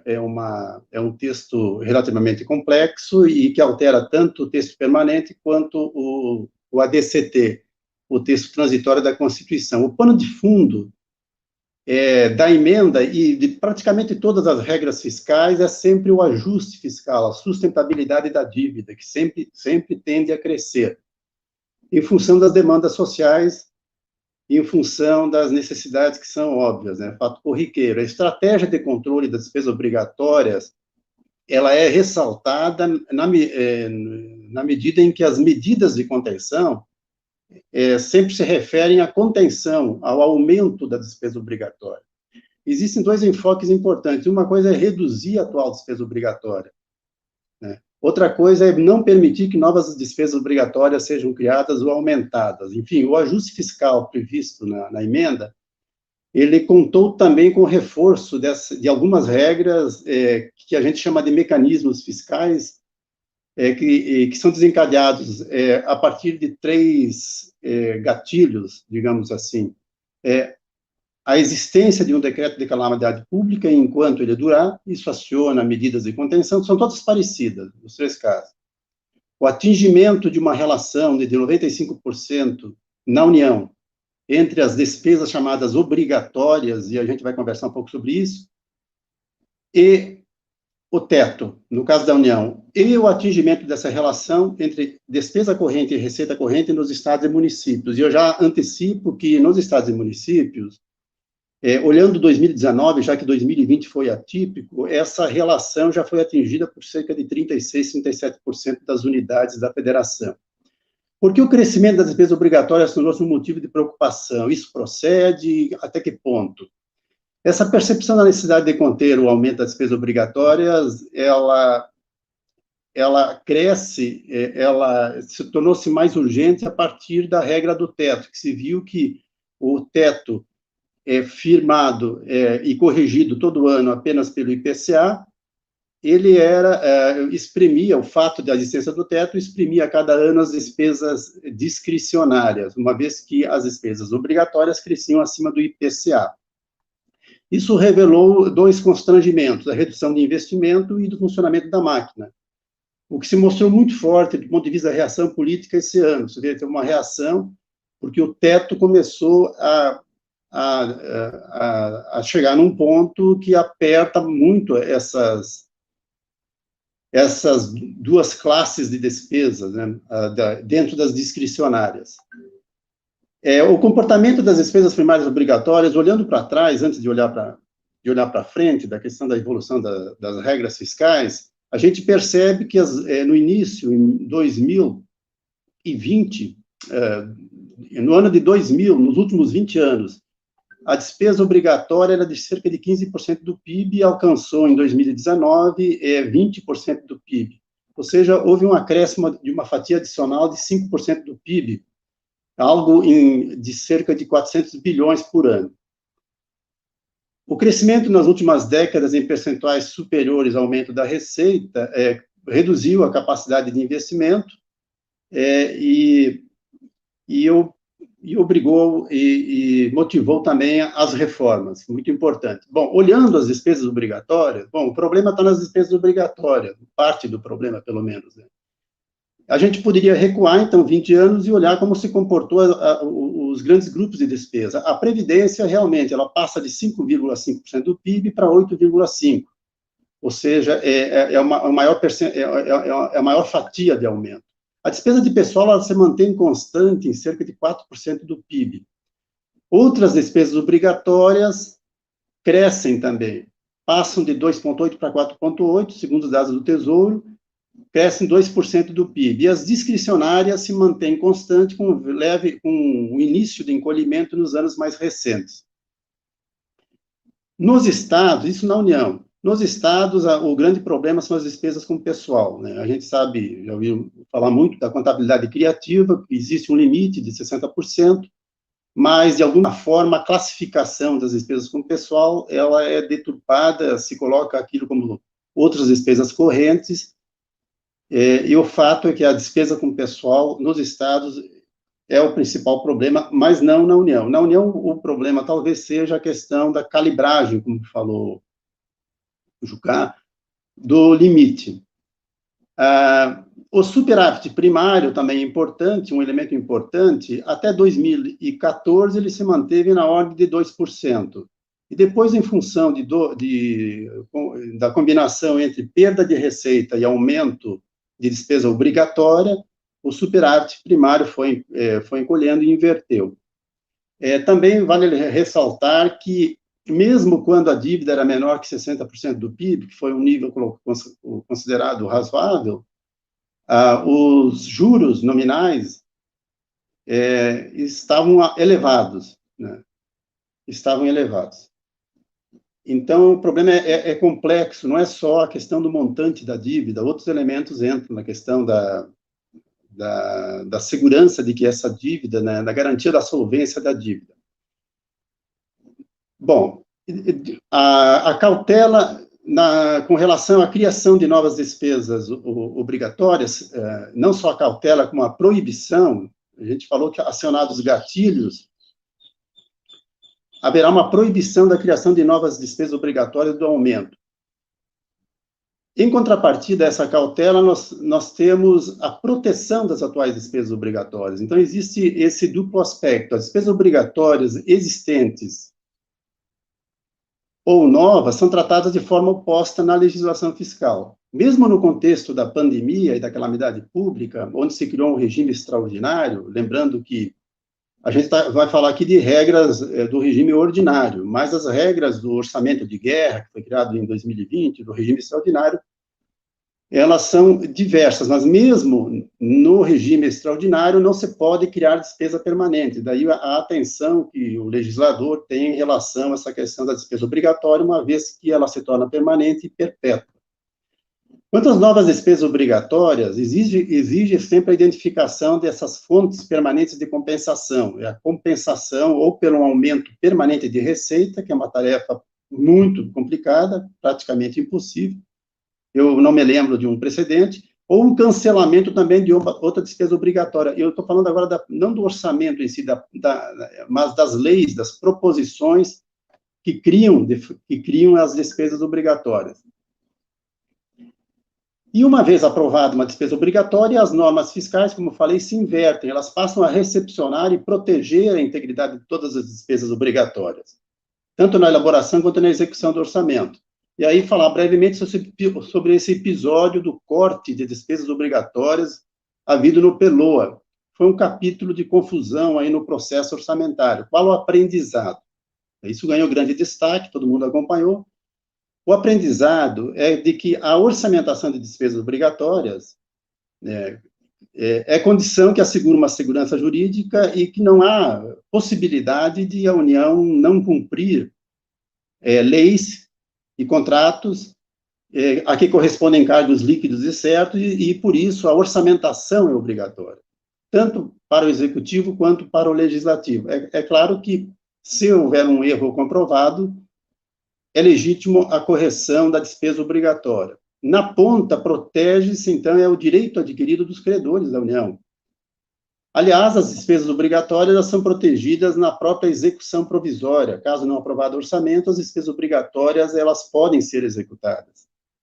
Daí as despesas obrigatórias existentes, né? As estimativas, então, devem ser feitas sempre de critérios técnicos, aceitos, tal, né? E comprovado o erro. Entramos aí até no princípio da chamada exatidão do orçamento, da sinceridade, da fidedignidade. Eu queria falar um pouco sobre essa natureza da despesa obrigatória e da discricionária. É um conceito aparentemente novo, mas, na verdade, desde a Constituição de 46, tinha um dispositivo muito, muito interessante e que não foi replicado na Constituição de 88. Ele dizia o seguinte: o orçamento da despesa divide-se-á em duas partes. Uma fixa, que não poderá ser alterada pelo Legislativo, e nem pelo próprio Executivo, senão em virtude de lei anterior. Outra parte, a variável, que obedecerá a rigorosa especialização. Então, vejam que já se dizia, em poucas palavras, que se você quer alterar uma despesa obrigatória, você tem que alterar a legislação anterior. Então, as despesas fixas, inalteráveis, não podem ser alteradas, senão essa legislação anterior. Mas, se você mantiver a legislação vigente, a lei orçamentária deve ser fiel a essa legislação que, de fato, cria direitos e vínculos obrigacionais. Então, essa relação de precedência da legislação sobre orçamento aplica-se em relação à legislação vigente e do que resulta essas despesas obrigatórias. Enfim, a orçamentação torna-se, em relação à despesa obrigatória, ela torna-se obrigatória porque é a forma como você garante o cumprimento de leis e o adimplemento das obrigações. Agora, quanto às novas despesas obrigatórias, inverte-se essa ordem. Primeiro, você tem que apresentar uma reserva orçamentária, você tem que comprovar que aquilo cabe dentro do orçamento. E depois você aprova a legislação. Isso é muito comum, por exemplo, nas despesas com pessoal. Se você quer aprovar um aumento de pessoal, você tem que entrar no chamado anexo 5º do projeto de lei orçamentária, incluir a dotação, e aí só assim a legislação será aprovada. A Constituição de 88, como eu falei, não reproduziu o texto de 46, mas fala especificamente de emendas ao orçamento, e diz lá que as emendas não podem cancelar serviço da dívida, que é óbvio, pessoal e transferências tributárias constitucionais. Todas essas despesas listadas na Constituição são obrigatórias. E aí o entendimento é que essa listagem é exemplificativa, tanto é que resoluções e normas internas estenderam essa proibição de emendas cancelarem despesas do projeto de lei orçamentária para todas as despesas obrigatórias. A LRF, na discussão da LRF, a gente toma essa discussão das despesas obrigatórias versus discricionárias, é uma classificação que vem do processo orçamentário norte-americano. E isso inclui lá, por exemplo, no artigo 9º, que trata do contingenciamento, protege-se as despesas obrigatórias, e se inclui o artigo 15, 16 e 17, que trata da criação de novas despesas obrigatórias de caráter continuado. E a emenda constitucional depois, em 16, do teto, elege, enfim, as despesas obrigatórias como a principal medida de contenção das despesas primárias atingido o teto. As emendas também constitucionais do orçamento impositivo, tanto as das emendas individuais e das de bancada, emenda constitucional 86, 100 e 102, passam a firmar ao nível constitucional esse conceito de despesa discricionária, deixando claro que o regime da impositividade é um regime que diz respeito às despesas discricionárias, que não se confunde com as obrigatórias. Enfim, a busca de uma conceituação, a gente define, então, a despesa obrigatória como aquela que decorre da prévia existência de todos os requisitos formadores do vínculo obrigacional. Então, não é só o fato de ter uma norma constitucional ou legal anterior, que cria a obrigação de pagar. Você tem que ter também um valor líquido e certo, definido, tem que ter um parâmetro, né? E isso ajuda a distinguir algumas despesas que, ainda que haja uma lei anterior, mas é uma lei anterior de caráter programático que não tem essa qualidade de criar uma despesa obrigatória. Quanto ao papel das regras fiscais e os mecanismos de ajuste, as regras fiscais existem para manter a disciplina e a estabilidade das finanças, falou o Pedro. Também previne o uso de artifícios para contornar a classificação das contas, tal, e devem ter algumas características. A principal é a aceitação, né, política, a transparência, o que faz com que elas durem, né. Elas podem ser preceitos de proibição, por exemplo, o artigo 67 tem um conceito mais importante, que é a regra fiscal mais importante, que eu acho que é aquela que diz que é o próprio orçamento público, que você não pode realizar uma despesa ou assumir uma obrigação que exceda um crédito orçamentário. Você tem que ter uma autorização prévia. Ela, por si só, não é suficiente, então nós temos mais regras. Nós temos regras de mínimos constitucionais, e nós temos algumas regras que funcionam de uma forma conjunta e coordenada, que a gente chama de mecanismo fiscal. Quando se discutiu o teto de gastos, se pensou na época de estabelecer um mecanismo fiscal em cima da dívida pública. Mas, por todas essas razões que Pedro antecipou, principalmente pela volatilidade, a gente sentiu que não seria recomendável naquela época e que agora está se amadurecendo com novos aperfeiçoamentos. Quais são os atributos ideais de um mecanismo de controle? E veja que isso aí não é só um mecanismo de controle de finanças públicas. Mecanismos de controle existem em diversas áreas de conhecimento. Por exemplo, no corpo humano mesmo, busca-se o equilíbrio, busca-se uma condição de equilíbrio vital, que é a homeostase chamada, seja térmico, hídrico. Na engenharia, nós temos os servomecanismos, que são reguladores de nível de água, de temperatura. Existem atributos de um mecanismo de controle, que são semelhantes àqueles que tratam das finanças públicas. O ponto de partida é definir qual a situação fiscal de equilíbrio desejada. Olha, eu quero a dívida 60%, eu quero a despesa com pessoal em relação à receita corrente líquida 60%, é a situação que você deseja. Depois você adota um indicador dessa situação. Então, eu adoto o indicador, por exemplo, despesa com pessoal sob receita corrente líquida em 60%. Aí eu defino uma referência, um limite, que é os 60%. E aí vem essa questão da calibragem. Então, os mecanismos devem ter capacidade de regular ou controlar o que se dá, e esse controle só existe quando você aciona medidas de correção, porque as medidas que corrigem o desvio, chamado feedback, de modo a recompor a situação de equilíbrio desejada. Você pode, claro, ter válvulas de escape que você lá desliga o mecanismo para situações anormais e emergenciais.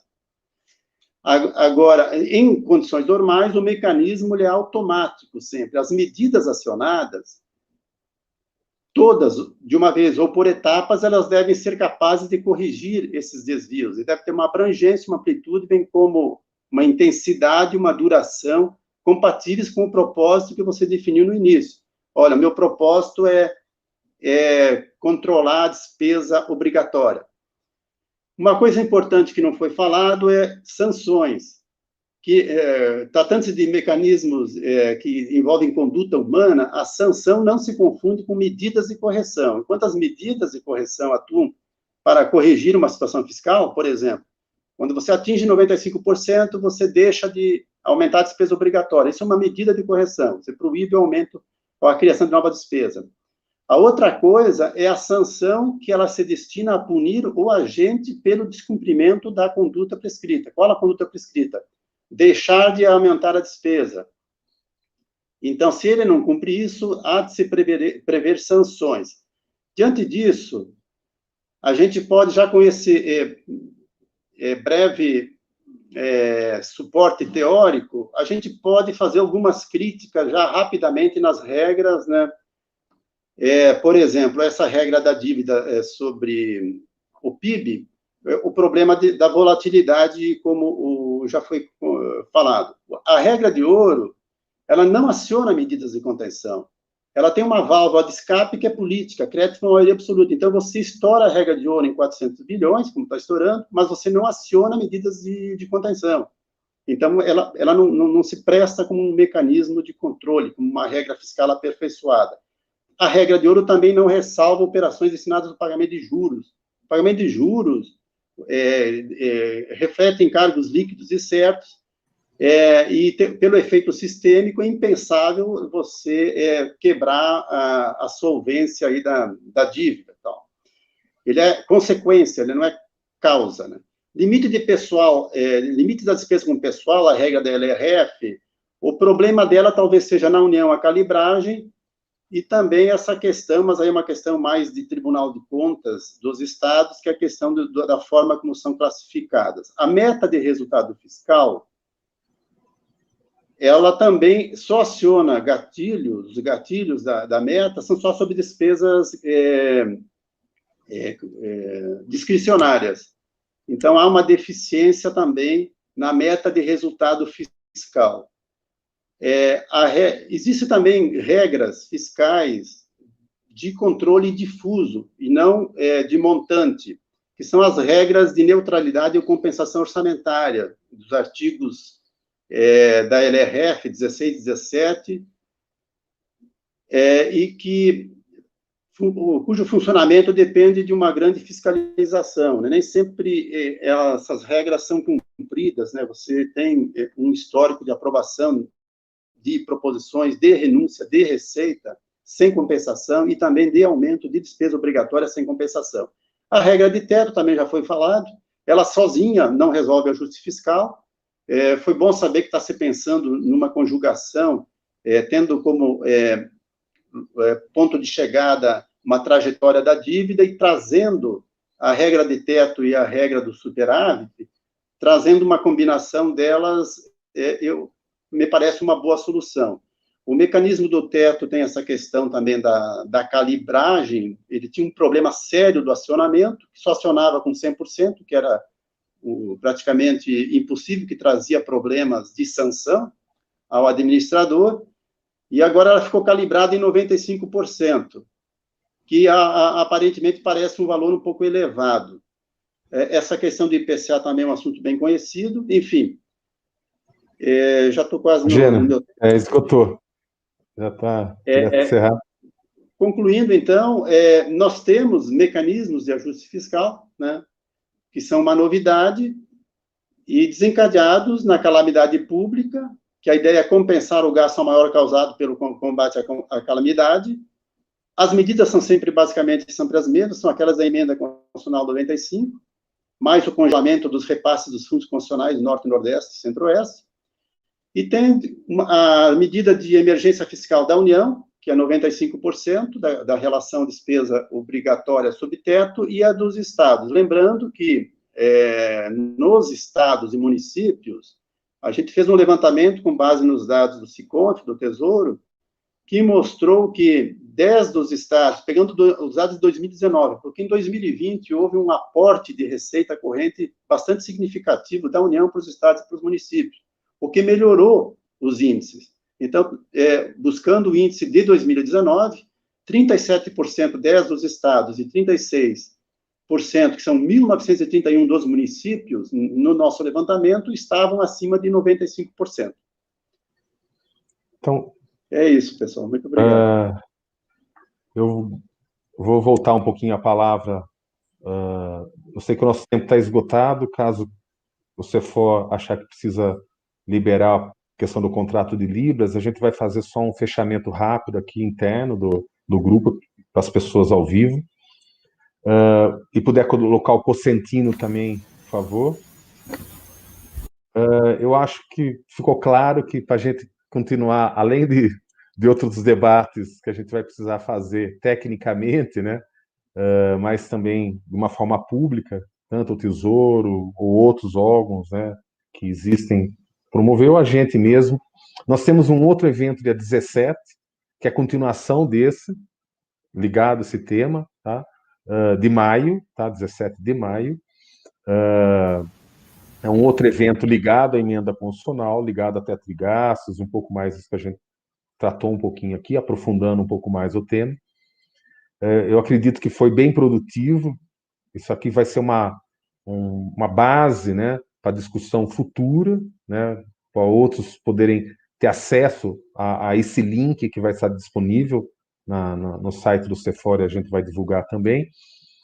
Bem rápido, Cosentino, quiser tratar um pouquinho dessa questão dos fundos, eu vou passar para do plano de revisão de despesa.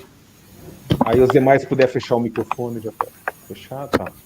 Aí do plano de revisão de despesa, depois vou passar a palavra para o Pedro, para a palavra final, e para o Eugênio. Tá bom, muito obrigado. Muito obrigado pela gentileza, na verdade. Não, eu resolvi refrasear o meu comentário, que é o seguinte. Na verdade, aquilo que já era conhecido, que era o teto de gasto, foi perfeitamente assimilado nessa PEC 109, né, nessa emenda constitucional 109. Todo mundo já tinha convicção de que os gatilhos deveriam ser acionados, e que essa situação já estava relativamente amadurecida, não é? O que parece que acontece é que a sociedade, o Congresso, enfim, todos os atores envolvidos, têm que fazer uma reflexão maior sobre tudo aquilo que significará perda de posição conquistada por setores, por indivíduos, por grupos, por despesas, etc., né? Aquilo que você ficou meio pendente aí nessa emenda constitucional foram justamente aquelas coisas que tinham dono, que tinham interesses envolvidos, e que são justamente o caso dos fundos, o caso das receitas vinculadas, que não foram eliminadas na proporção esperada, e a questão dos gastos tributários, que também ficou alguma coisa. Bom, em relação ao gasto tributário, o que acontece é que aquilo ali me parece perfeitamente inexequível, como se fala do orçamento, porque foram protegidos já 5 tipos de benefícios que representam metade do total do gasto tributário. Se eles estão protegidos, reduzi-los a metade significa eliminar todos os outros.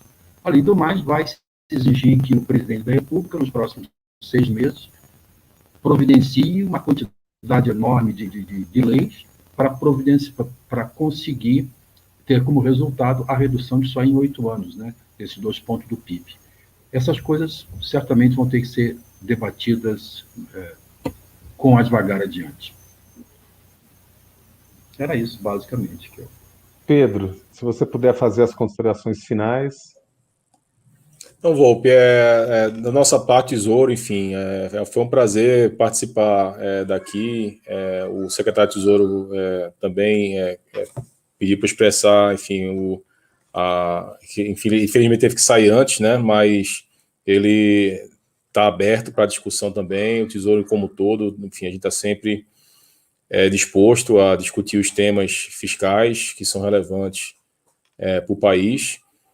E eu acho que esse, como você falou, isso aqui é uma jornada, né? Isso aqui não é um seminário. Então, precisamos ainda ter vários temas, vários outros eventos, né? Para a gente conseguir discutir melhor a questão das regras fiscais e como é que a gente monta um arcabouço que seja realmente, ao mesmo tempo que tenha uma lógica, né? Que seja harmônico e também que seja efetivo, né? Que é isso que a gente deseja para o país. Então seriam essas, eu agradecer mais uma vez o convite e conte conosco sempre que precisar. No próximo dia 17 de maio, já vou contar com o Pedro. Eu já tenho outro colega, né, do Tesouro, o próprio Bruno. Eu já tenho demandas de parlamentar querendo tratar dessa nova lei complementar. Então a gente vai ter que, de novo, construir aquele grupo de trabalho, né, que pode ter outros fatores, óbvio, né? A gente certamente vai ter que fazer parte, né, dessa pequena discussão. Acredito que o executivo também vai ter seus grupos de trabalhos em endurecer, mas a gente já plantou a semente. Se você está lembrado, isso aí foi no saguão lá do Ministério da Economia, você, o Rafael, que também escreveu com você o artigo, né? E aí, como que a gente vai fazer? Vamos montar aqui um grupo. E a gente começou lá atrás, de alguma forma, provocando uma discussão, envolvendo parlamentares. Tanto é que no próximo evento vai ser convidado um parlamentar, ao longo do tempo, envolvê-los nesse debate, né? E trazer isso dentro, não só na agenda do governo, como na agenda do legislativo, porque nós temos até hoje uma lei complementar que ainda não foi aprovada, prevista na Constituição de 88, que trata de temas similares, né? Eu vou chamar assim, que é do orçamento. E a gente ainda não tem essa lei complementar, né? Desde 1988. Então agora a gente tem uma outra previsão, que pode ser que demore um bom tempo para essa lei vingar. Mas, de qualquer forma, ela tem que ser amadurecida, discutida, né? Porque, por exemplo, a Lei 4.320 demorou mais de 20 anos para ser discutida, mas ela está até hoje, porque é uma lei muito bem feita. Então, nós temos esse desafio de construir a melhor lei complementar possível para ela ser perene, vamos chamar assim, e útil, né, para todos os entes federados.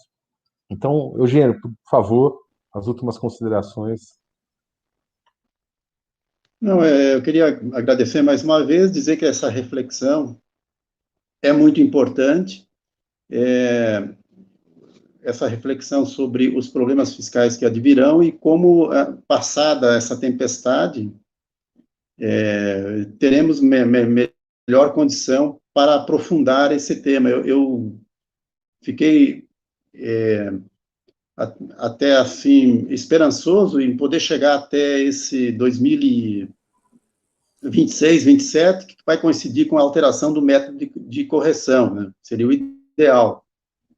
De qualquer maneira, todo debate sobre o problema do ajuste fiscal é sempre bem-vindo, né? Uma vez que ele tem como objetivo último reduzir o peso do serviço da dívida e permitir maior investimento, né? Maior aplicação de recursos públicos nas políticas sociais.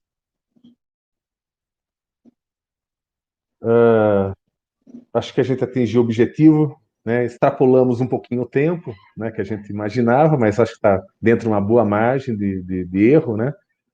Eu agradeço imensamente, de novo, o secretário do Tesouro, Bruno Funchal, o subsecretário Pedro Jucá, que são amigos, né, de companheiros aí nessa discussão. É sempre bom, né, a gente do Legislativo ter contato com a visão com o executivo, que realmente os problemas aí que vocês lidam acabam, né, sendo maiores que os nossos, mas o nosso papel, por outro lado, é tentar dar o maior suporte para os parlamentares, né, o parlamento, para poder, de uma forma responsável, né, o parlamento conseguir debater esses temas. Eu acho que a gente tem conseguido isso desde a época do teto de gasto, na lei complementar, que a gente alterou a LRF, a lei complementar, tanto no 73 quanto no 78, ela traz aprimoramentos que vêm desse debate que nós fizemos, inclusive, né?